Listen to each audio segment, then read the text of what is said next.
اعوذ باللہ من الشیطان الرجیم بسم اللہ الرحمن الرحیم وَلَقَدْ يَسَّرْنَا الْقُرْآنَ لِلذِّكْرِ فَهَلْ مِن مُدَّكِرٍ، اور بتحقیق ہم نے قرآن شریف کو آسان بنایا ہے نصیحت حاصل کرنے کے لیے۔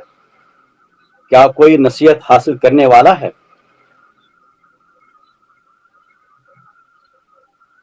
میں سب سے پہلے البیان کے منتظمین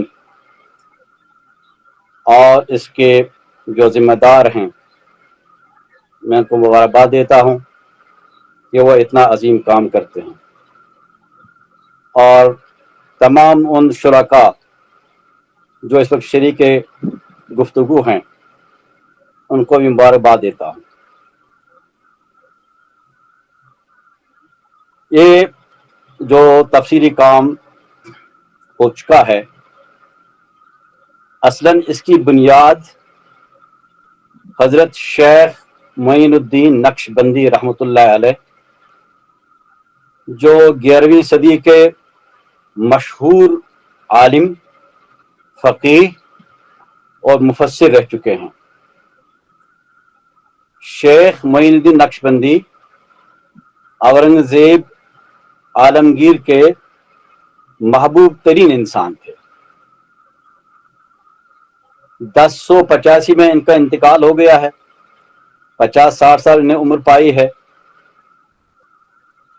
میں جب پی ایچ ڈی کر رہا تھا، میں نے پی ایچ ڈی میں موضوع لیا تھا contribution of Kashmir to Arabic language and literature, تاکہ میں دیکھوں کہ کشمیر میں عربی زبان کے حوالے سے کہ عربی زبان میں تفسیر لکھی گئی ہو، حدیث کا کام ہوا ہو، فقہ کا کام ہوا ہو، یا شاعری یا فکشن کا کام ہوا ہو، تو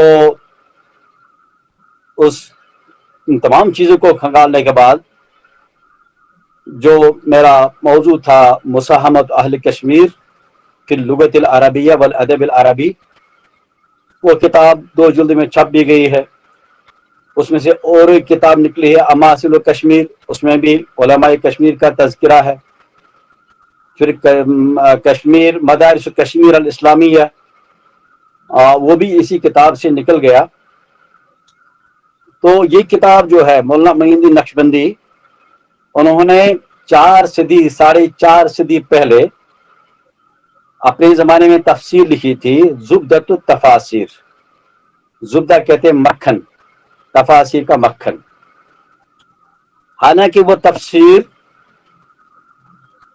وہ زبدہ نہیں تھا، تفاسیر کا مکھن نہیں تھا، کیونکہ وہ تفسیر ہمارے یہاں جو جلالین پڑھائی جاتی ہے مدارس میں، وہ بالکل جتنے قرآن کے الفاظ ہیں اتنے ہی الفاظ اس تفسیر کے ہیں، قرآن کے الفاظ سے علاوہ ان کے الفاظ نہیں ہیں۔ اور زبدۃ التفاسیر جو ہے اس میں تفسیر کے الفاظ قرآن کے الفاظ سے اس سے بھی کم ہے۔ یہ مجھے پتا چلا پی ایچ ڈی کے درمیان۔ مولانا معین الدین نقشبندی، ان کے والد صاحب خواجہ خاوند جو سینٹرل ایشیا سے آئے تھے، کشمیر میں وہ دعوت کے سلسلے میں رہ چکے۔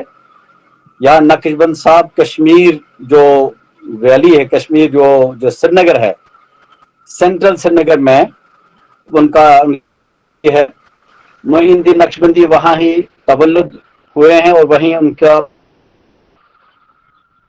تو ان تفسیر میں نے سوچا کہ کشمیر میں، پورے کشمیر میں صرف 2 تفسیریں آج طور پر لکھی گئی ہیں۔ ایک تو زبدۃ التفاسیر جو محض 341 اوراق ہیں، یعنی 682 پیج ہیں۔ زبدۃ التفاسیر 682 پیج سے زیادہ نہیں ہے، اس میں قرآن شریف بھی ہے اور اس میں تفسیر بھی آتی ہے۔ اور یہ تفسیر خدا بخش لائبریری بہار، پٹنہ بہار میں پائی جاتی ہے۔ وہاں جو مانسکرپٹ کی جو لائبریری ہے، ایشیا میں مانی جاتی ہے. اس کا نام ہے خدا بخش لائبریری. اس کا نمبر ہے وہاں HL319. اس کتاب کا نمبر ہے، کوئی جائے HL319.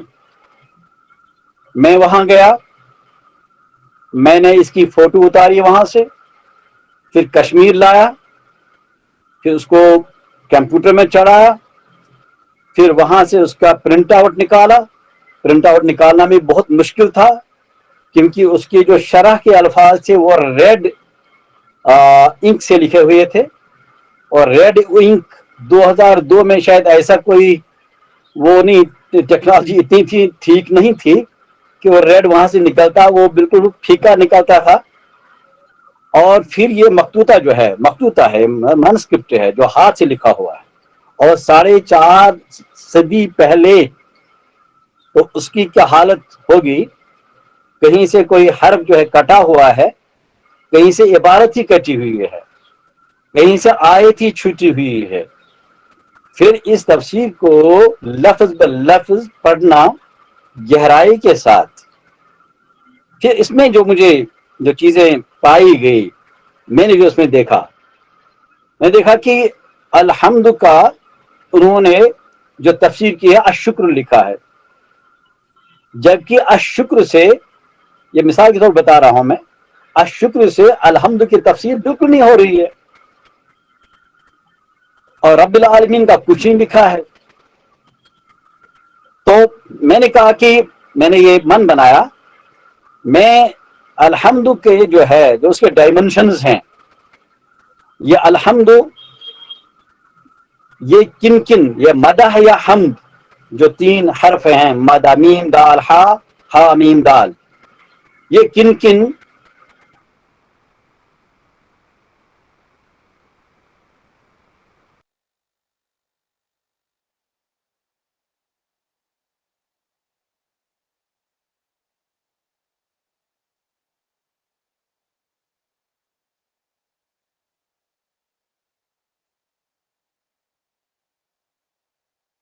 شیخ محدث دہلوی کے،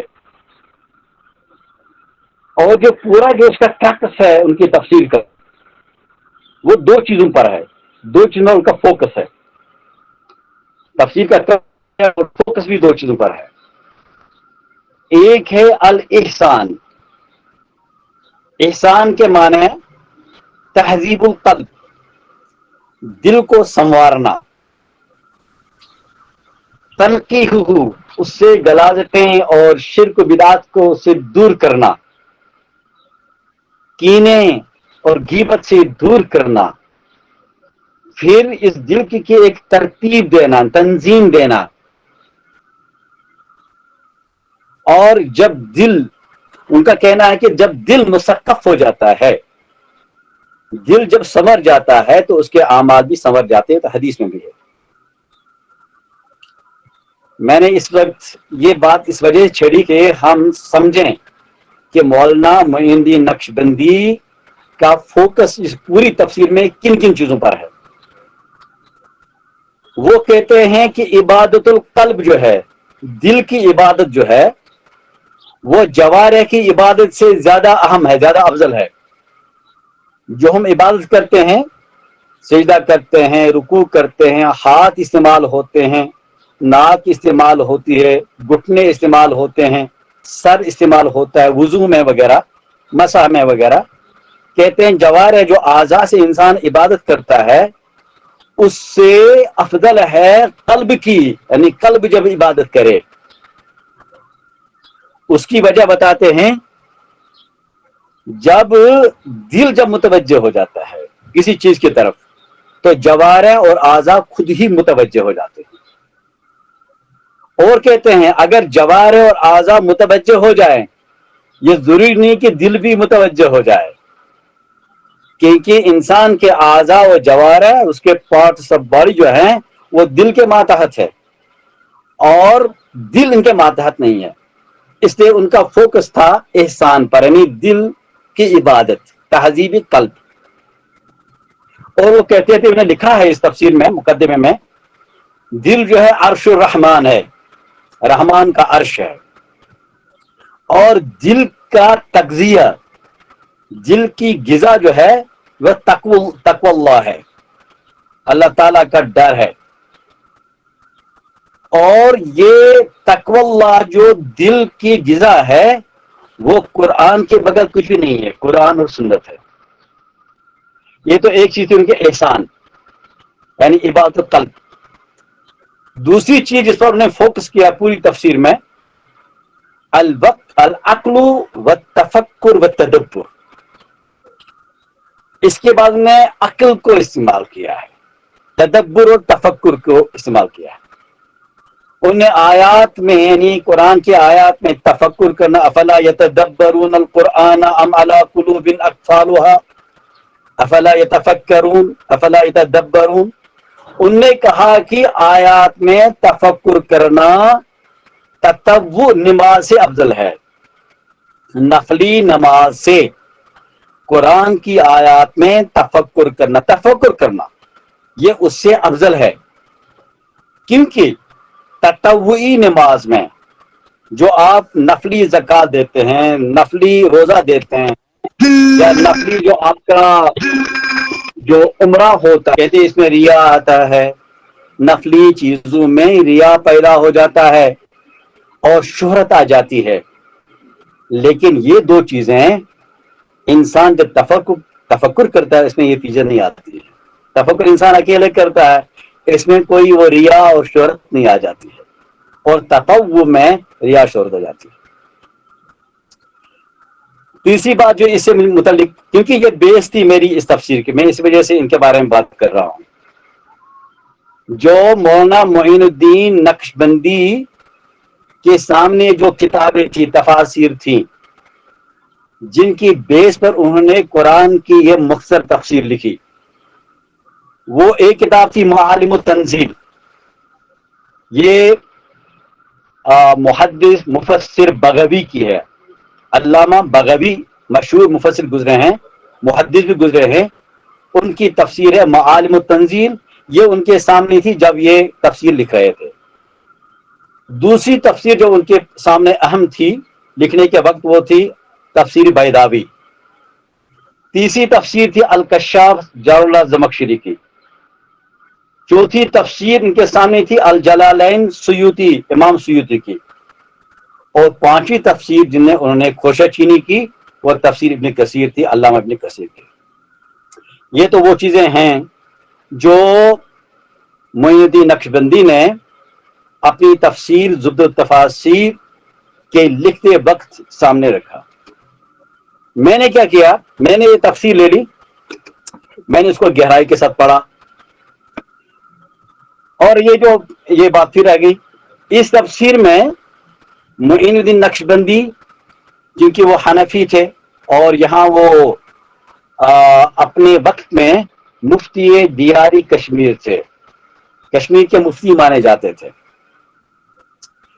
تو حنفی ہونے کے باوجود اس نے حنفیت کا التزام نہیں کیا ہے، نہیں لازمی طور مجھے یہی ماننا ہے۔ جہاں ان کو قرآن کے لحاظ سے لگا کہ میں یہاں سے حنفیت سے نکل کر کوئی اور مسلک اختیار کروں، وہاں انہوں نے اختیار کیا ہے۔ انہوں نے اس تفسیر میں مسائل تصوف بھی بیان کیے ہیں، اور اس کے سلسلے میں کچھ احادیث لائے ہیں جن احادیث کا کوئی اصل نہیں ہے، ان کی کوئی اصل نہیں ہے۔ انہوں نے اپنی تفسیر میں فوکس کیا ہے ذکر خفی پر، اگر کسی کو ذکر کرنا ہے مخفی طور پر کرے، سری طور پر کرے، کیونکہ وہ نقشبندی تھے، نقشبندی سلسلے سے متعلق جو لوگ ہوتے ہیں وہ ذکر خفی پر زور دیتے ہیں، ذکر جہری کو وہ ٹھیک نہیں مانتے ہیں۔ حضرت شیخ معین الدین نقشبندی نے اپنی تفسیر میں جو احادیث بیان کی ہیں کسی آیت کی تائید میں، یا انبیاء کے جو قصے ہیں کسی جگہ مختصر وہ بیان کیے ہیں، جو احادیث انبیاء کے قصوں کے ساتھ تعلق رکھتی ہیں ان کا زیادہ تعلق اسرائیلیات سے ہوتا ہے۔ جب میں نے ان کو کھنگالا مجھے لگا کہ ان کی کوئی اصل نہیں ہے۔ وہاں لکھا انہوں نے جاء فی الحدیث لیکن یہ پہلے زمانے میں جب احادیث کا ایکسپوجر نہیں تھا، اتنی کتابیں چھپی ہوئی نہیں تھی کہ وہ حدیث کی کتابوں کو دیکھیں، تو آج ہمارے اللہ تعالیٰ نے ہمارے اوپر کرم کیا ہے، تمام احادیث کی کتابیں، تمام تفاسیر، فقہ، تاریخ ایک کلک پر آپ کو مل سکتے ہیں۔ تو جو انہوں نے لکھا جاء فی الحدیث، پھر وہ حدیث کہیں نہیں ہوا کرتی تھی، اور انہوں نے اس میں کچھ احادیث ضعیفہ لائے ہیں، اور جب وہاں نہیں کام چلا تو عقل سے بھی کام لیا ہے، اور کچھ مسائل فقہ بھی بیان کیے ہیں۔ یہ اس تفسیر کا نچوڑ ہے۔ پھر میں نے کیا کیا اس پر؟ ایک تو جو انہوں نے کوئی دلیل یا کوئی چیز کسی شخص کی طرف منسوب کی، لیکن وہ شخص نہیں تھا موجود، یا انہوں نے کوئی تشریح کی، کوئی عبارت لکھی، لیکن یہ عبارت کے ساتھ اس کا حوالہ نہیں ہے، یہ کہا یہ حدیث میں ہے۔ میں نے احادیث کی تمام کتابوں کو کھنگالا، ایک کتاب آتی ہے المکتبۃ الشاملہ، شاملہ مشہور ہے، اس میں تمام آپ کسی حدیث کے کسی ایک پوائنٹ کو، ایک لفظ کو کلک کر لیجئے، اور جہاں جہاں بھی یہ احادیث ہوں گی وہ وہاں آپ کے سامنے آ جاتی ہے۔ اور میرے پاس احادیث کا ذخیرہ بھی ہے، میں وہاں سے بھی ان کو نکالتا تھا۔ ایک تو میں نے اس کتاب پوری تفسیر کو پڑھا بڑی گہرائی کے ساتھ، وہ گہرائی اتنی ہے، تھوڑی کوئی چھپی ہوئی کتاب تھی کہ میں اس طرح دی، کیونکہ وہ مخطوطہ تھا، ہاتھ سے لکھا ہوا، 450 سال پہلے، کوئی کرم خوردہ لفظ بھی تھا، جسے کیڑوں نے کاٹا ہو، کبھی بارش کی وجہ سے، کبھی پانی کی وجہ سے، کبھی عرق کی وجہ سے، پسینے کی وجہ سے، پھر الفاظ کو جوڑنا، پھر یہ کہنا کہ یہ کیا عبارت ہو سکتی ہے، اور یہ تفسیر کہاں کہاں سے، مضان کہتے ہیں ان کو، کہاں کہاں سے لیتے ہیں، مصادر کیا ہے اس کے، پھر ان مصادر کو دیکھنا کہ اگر یہ یہاں سے لیا ہے تو یہاں سے چیز جو چھوٹی ہے وہ انہوں نے کیسے بیان کی ہے، یا اگر نہیں ہے تو یہ کیا ہو سکتا ہے، لفظ کیا ہو سکتا ہے، عبارت کیا ہو سکتی ہے۔ اس کو ایسے کھنگال کر میں نے ان کے اقوال، جو جس کا قول ہے اس کی طرف میں نے اس کو منسوب کیا، اور یہ کہا جاتا ہے من برکت العلم، من برکت العلم ان یضاف القول الى قائلہ۔ یہ اہم بات ہے، اگر آپ کسی کا حوالہ دیتے ہیں، اگر آپ کسی کا قول کوٹ کرتے ہیں، اور ایمانداری یہ ہے، علم کی برکت اس سے ہوتی ہے کہ آپ یہ کہیں میں نے یہ فلاں کتاب سے لی ہے، اور یہ کتاب فلاں شخص کی ہے، اور یہ قول ان کی طرف منسوب کیا جائے۔ ایسا نہ ہو کہ اس کو کہتے ہیں کہ چوری کی جائے، یہ پرانے زمانے میں تھا، کوئی حوالہ نہیں دیا جاتا تھا، اور میں نے ہر ایک چیز کا وہاں حوالہ دیا ہے کہ یہاں کہاں سے لیا انہوں نے۔ پھر جو اس میں احادیث آئی تھی، احادیث کا تخریج کرنا، یہ حدیث کتاب کس کتب احادیث میں کہاں کہاں پائی جاتی ہے یا نہیں، پھر اس کی صراحت بھی کی ہے کہ یہ ضعیف ہے، یہ حسن ہے، یہ متواتر ہے، یہ مدلس ہے، کیا چیز ہے۔ پھر اس کے ساتھ ساتھ جو الفاظ ہیں، قرآن کے الفاظ کی تشقیق کرنا، ان کی تشریح کرنا، ان کو مفصل بیان کرنا، اور اس وقت میں نے عربی جو معاجم ہیں، ڈکشنریز ہیں، جو مستند عربی ڈکشنریز کو سامنے رکھ کر قرآن کے تقریباً اہم جو الفاظ لگتے ہیں، ہر ایک لفظ ہی اہم ہے، لیکن جو مجھے لگا کہ یہاں قاری جو ہے اس کو یہاں مشکل ہوگا کہ وہ شاید اس لفظ کو نہیں سمجھیں گے، یا اس لفظ سے وہ ایک ہی معنی مراد لے گا، اس لفظ کے کئی معانی ہیں، اس کے کئی ڈائمنشنز ہیں، اس کے کئی آسپیکٹس ہیں، اور اس کو اگر یہاں استعمال کیا جائے وہ اس معنی میں ہوگا، اگر یہاں استعمال کیا جائے اس معنی میں ہوگا، اگر وہاں استعمال کیا جائے اس معنی میں ہوگا۔ اس طرح پر یہ چیزیں بھی آگے اس میں، اور قرآن کی شواہد، اگر کہیں انہوں نے قرآن کی کوئی آیت لکھی، قرآن کی آیت کی تائید میں کوئی دوسری آیت لکھی، اگر سورہ بقرہ کی وہ تشریح کرتے ہیں، وہاں کوئی آیت مجمل ہے، اس کی تفصیل کسی سورہ طٰہٰ میں آئی ہے، سورہ طٰہٰ سے انہوں نے آیت یہاں لائی ہے، لیکن یہ نہیں بتایا کہ سورہ طٰہٰ کی آیت ہے۔ میں نے وہ وہاں جمع کیا، بھائی یہ جو انہوں نے آیت لائی ہے، اس آیت کی تفصیل و تشریح میں یہ فلانی سورت سے فلانی نمبر میں ہے۔ پھر جو مشکل چیزیں تھیں ان کو میں نے دور کیا ہے۔ یہ متقدمین کے الفاظ ہیں، متقدمین کی تفاسیر ہیں، تو ان میں جو مشکل چیزیں تھیں وہ میں نے دور کی۔ اسرائیلیت میں نے اسے نکالی نہیں، بلکہ یہ بتایا یہ چیز اس میں اسرائیلیت میں سے ہے۔ بہت سے مسائل جو انہوں نے بیان کیے وہاں، بہت سے مسائل کسی جگہ، تو ان مسائل میں اور ہم نے اور تعلیق باندھ دی، اس کے ساتھ اور مسائل بیان کیے۔ وہ مسائل میں نے خود سے نہیں کیے، بلکہ میرے پاس جو 35 تفاسیر تھیں، وہ ہارڈ کاپیاں، یعنی کہ کسی اور سے ہارڈ کاپیاں، وہاں سے وہ دیکھ کر میں نے ان مسائل کے ساتھ تعلیق کی کہ یہ مسئلہ اور بھی ہے، اس کے ساتھ یہ بھی جوڑا گیا، آیات کی تخریج بھی ہو گئی، اور متقدمین مفسرین کی جو آراء ہیں کسی آیت کے بارے میں، انہوں نے ایک لفظ لکھا، میں نے متقدمین مفسرین کی تقریباً میں نے کوشش کی تمام تفاسیر کو دیکھ کر اس کا نچوڑ یہ ہے کہ بھائی یہ اس میں یہ آراء ہیں ان کی۔ اگر کوئی مفسر، 2 یا 3 مفسر کسی رائے میں مختلف ہیں، میں نے ان کی مختلف فی رائے جو ہے الگ سے بیان کی کہ اتنے لوگ اتنے متفق ہیں، اور ان کی مجاہد یہاں یہ کہتے ہیں، ضحاک نے یہاں یہ کہا ہے، قتادہ نے یہاں یہ کہا ہے، سدی نے یہاں یہ کہا ہے، ابن زید نے یہ کہا ہے، ابن عباس نے یہ کہا ہے، زید بن ثابت نے یہ کہا ہے، الگ الگ سے بیان کیا گیا۔ اور یہ تمام مفسرین کے آراء اس طرح میں نے اکثر طور پر جو آراء کو ہم نے وہاں جمع کیا ہے، اور وہ بھی آراء وہ مفسرین جو موثوق بہم ہیں، یعنی جن پر ثقہ ہے، جن پر ان کو سب مانتے ہیں، جن پر اعتماد ہے علماء کا، فقہاء کا، محدثین کا، مفکرین کا۔ پھر کوئی چیز ہوتی ہے جو عقیدے میں انحرافات ہوتے ہیں، ہم یہ کرتے ہیں، قرآن یہ کہتا ہے، ہمیں عقیدے میں یہ انحراف ہے، وہ انحراف کو دور کیا گیا، ان کو یہ بیان کیا گیا۔ میں یہاں کہنا چاہتا ہوں، یہ تفسیر میں نے 2002 میں اس کی پروسیسنگ شروع ہو گئی،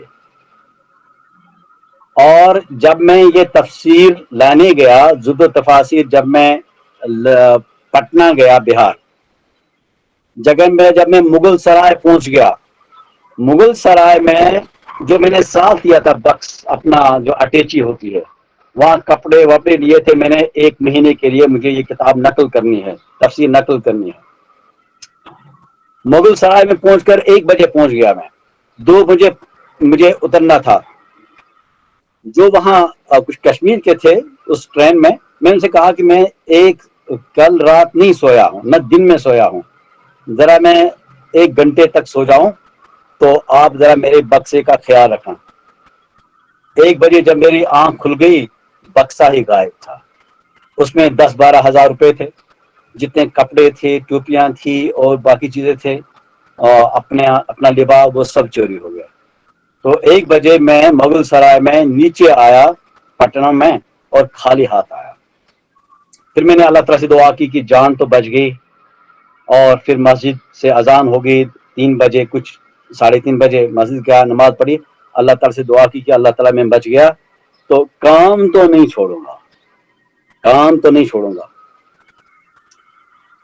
اب اسے عرض کرنا یہ کہ وہاں سے یہ تفسیر لا کر 2002 میں پروسیسنگ شروع ہو گئی، تفسیر کو کمپیوٹر میں بھرنا، پھر وہاں سے پرنٹ آؤٹ نکالنا، پھر ایک پیج کو سامنے رکھ کر ہاتھ سے میں نے تفسیر لکھی، ہاتھ سے، اور وہ پورا جو ہے 8,500 پیج ہیں، ہاتھ سے لکھا ہے۔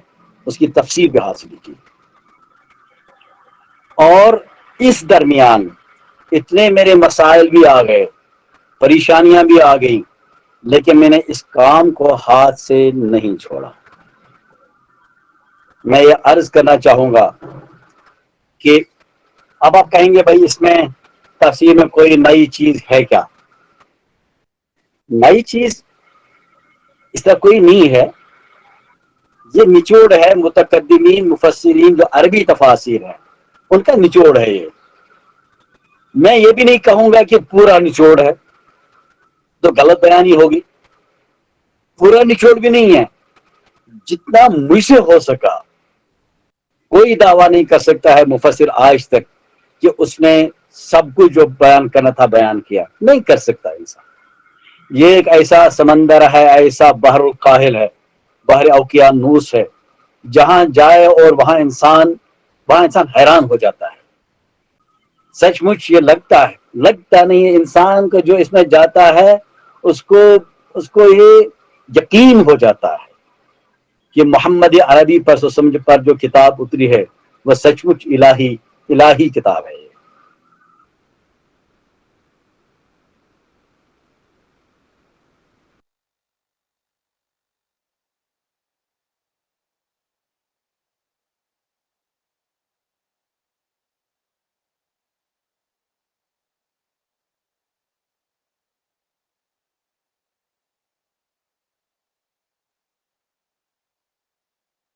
قارئون یہ تو عام لفظ ہے، قاف را حمزہ، یہ دو متضاد میننگ میں اپوزٹ میننگ میں استعمال ہوتا ہے۔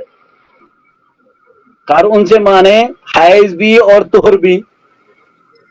اب جب آئے گا قرآن میں آپ کیا مراد نہیں ہے اس سے؟ ایک لفظ ہے جون، جیم واو نون، جب جون آ جائے گا کہیں تو اس سے مراد تاریکی بھی ہے اور اجالا بھی ہے۔ اب اگر یہاں استعمال کیا گیا ہے، یہ کس معنی میں استعمال کیا گیا ہے؟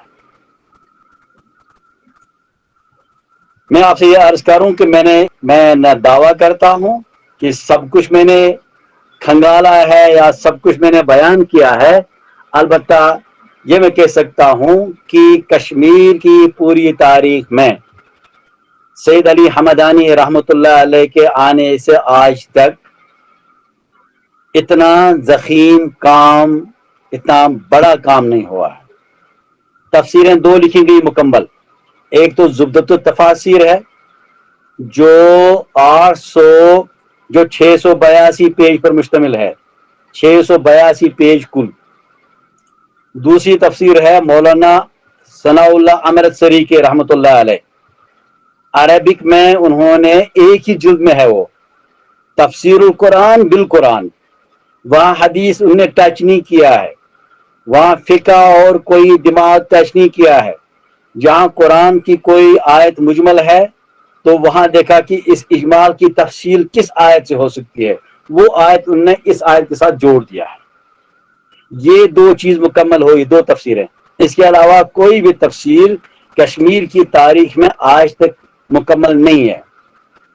بیان القرآن ہے مولانا یوسف شاہ کشمیری کا، میر واعظ کا، لیکن وہ کشمیری میں ہے، اور دوسری کہ وہ تفسیر بھی نہیں ہے، ترجمہ ہے، وہ تقریب ہے، وہ ذہنوں کو قرآن سے قریب کرنے کا کام ہے، اہم ترین کام ہے، لیکن پوری وہ اب کہیں گے تفصیل ہے، ڈیٹیل ہے، وہ ڈیٹیل نہیں ہے۔ میں یہاں عرض کرتا چلوں، اگر کوئی بھی شخص عربی قرآن شریف کا ترجمہ کرنا چاہے یا قرآن شریف کی تفسیر کرنا چاہے،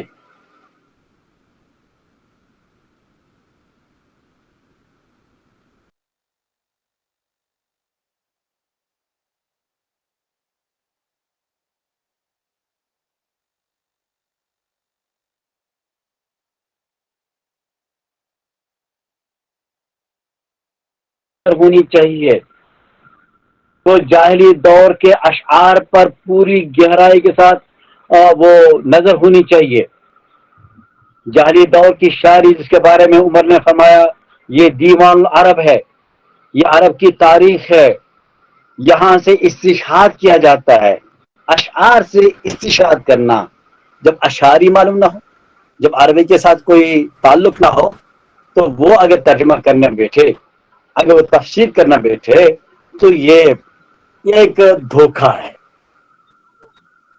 ایسا نہیں ہو سکتا۔ اور اس کے ساتھ ساتھ علم المعانی معلوم ہونا چاہیے، علم البیان معلوم ہونا چاہیے، علم البدیع معلوم ہونا چاہیے وہ کیا ہوتا ہے، بلاغت معلوم ہونی چاہیے، اس میں استعارات ہیں، کنایات ہیں، تشبیہات ہیں، تشبیہ ضمنی ہے، تشبیہ مقلوب ہے، اور مجاز عقلی ہے، اور یہ تمام چیزیں معلوم ہونی چاہیے، کیونکہ قرآن جو ہے یہ عربی زبان میں ہے، اس میں تمام چیزیں پائی جاتی ہیں۔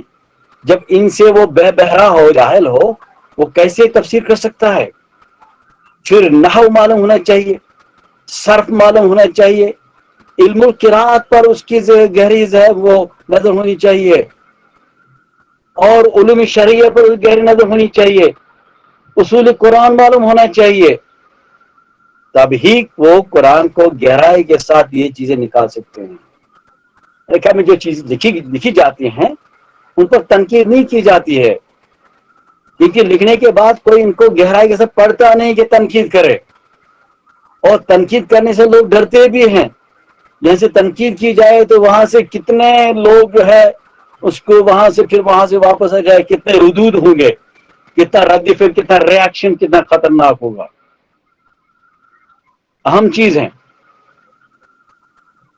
تو دوسری بات جو مجھے کہنی ہے اسی کے ساتھ ریلیٹڈ جو ہے، جو متقدمین مفسرین تھے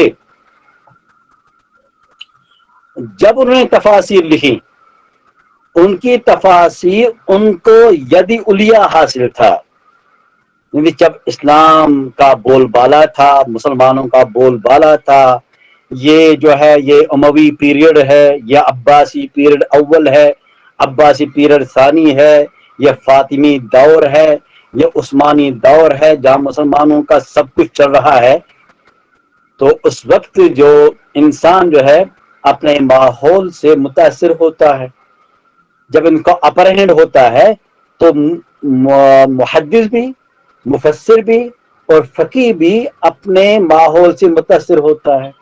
مثلا میں ایک بات عرض کروں، جہاں بھی صبر کا لفظ آتا ہے، صبر کی کوئی آیت آتی ہے،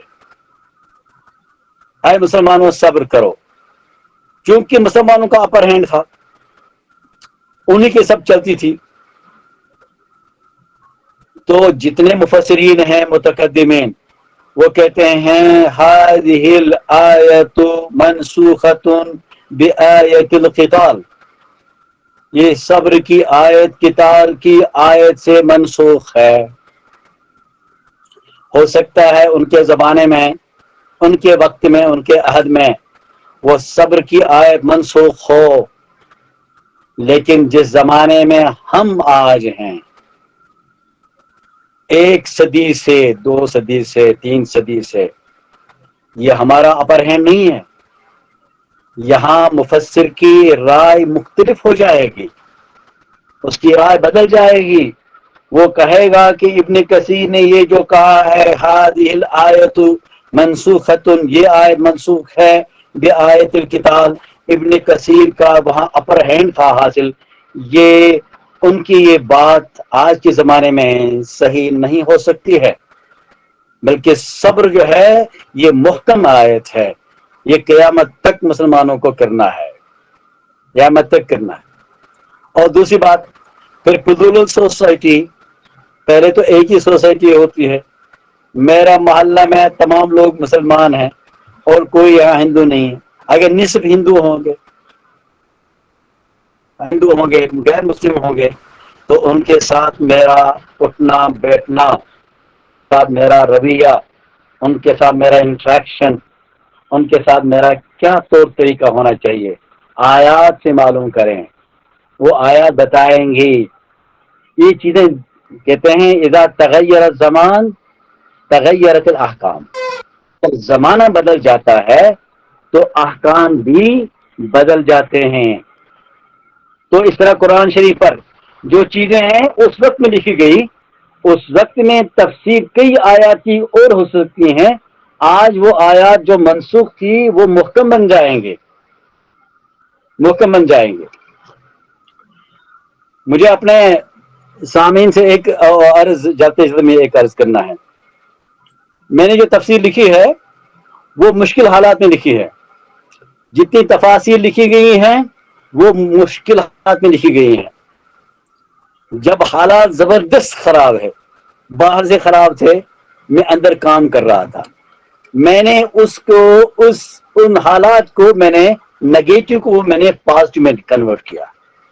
میں نے پازیٹو سے رزلٹ نکالا اور میں نے تفسیر لکھی. وہ ہم نگیٹو کو پازیٹو میں کنورٹ کر سکتے ہیں، جیسے گائے گھاس پھوس کو دودھ میں کنورٹ کرتی ہے.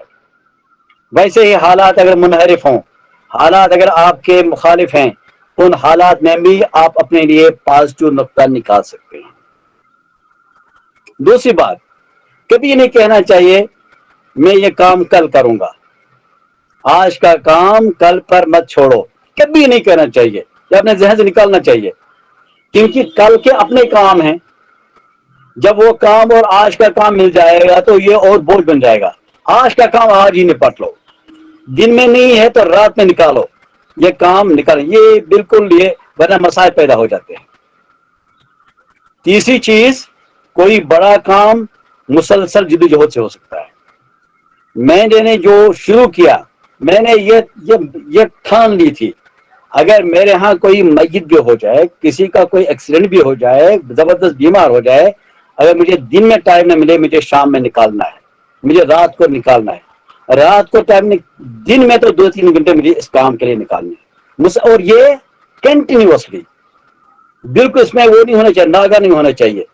کوئی کام لے لو اور کنٹینیوسلی کر لو، انشاءاللہ کام ہو جائے گا. بڑا کام کرنے کے لیے جدوجہد، مسلسل جدوجہد بہت ضروری ہوتی ہے، اسے چونٹی کرتی ہے کام. تیسری بات جو میں عرض کرنا چاہوں گا لاسٹ میں، انسان کبھی نہیں یہ کہے کہ میں کام نہیں کر سکتا ہوں، میں یہ کام نہیں کر سکتا ہوں. یہ عجز، اس کو اپنی ڈکشنری سے بالکل خارج کر دو. انسان ہر ایک کام کر سکتا ہے اگر ان کے پاس ڈٹرمنیشن ہے، اور اس کے پاس شوق ہے، اور اس کے پاس جذبہ ہے.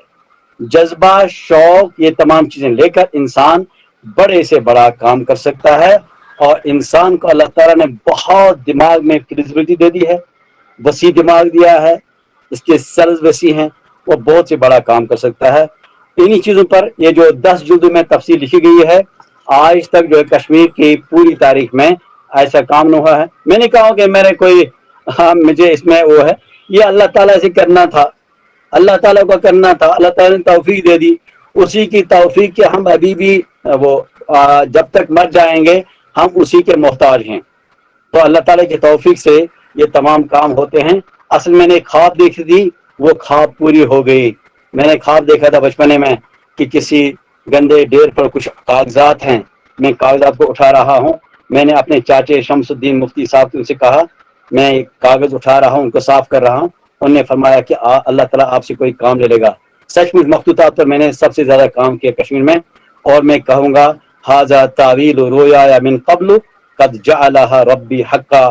یہ میں نے پہلے خواب دیکھا تھا حضرت یوسف کی طرح کہ انی رأیت احد عشر کوکبا والشمس والقمر رأیتهم لی ساجدین. پھر جب پورا قصہ ہو گیا، پھر والد صاحب بھی آئے ان کے پاس، حضرت یعقوب، ماں آ گئی، پھر وہ بھائی بھی آ گئے.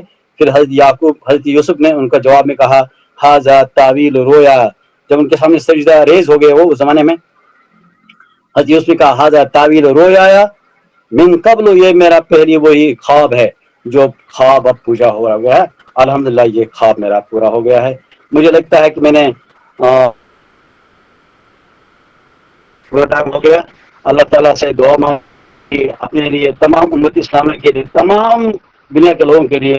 اللہ تعالیٰ ہم سبوں کو ایک بنائے، نیک بنائے، اچھے اخلاق دے اور علمی کے ساتھ وابستگی دے دے اور پختہ ایمان دے.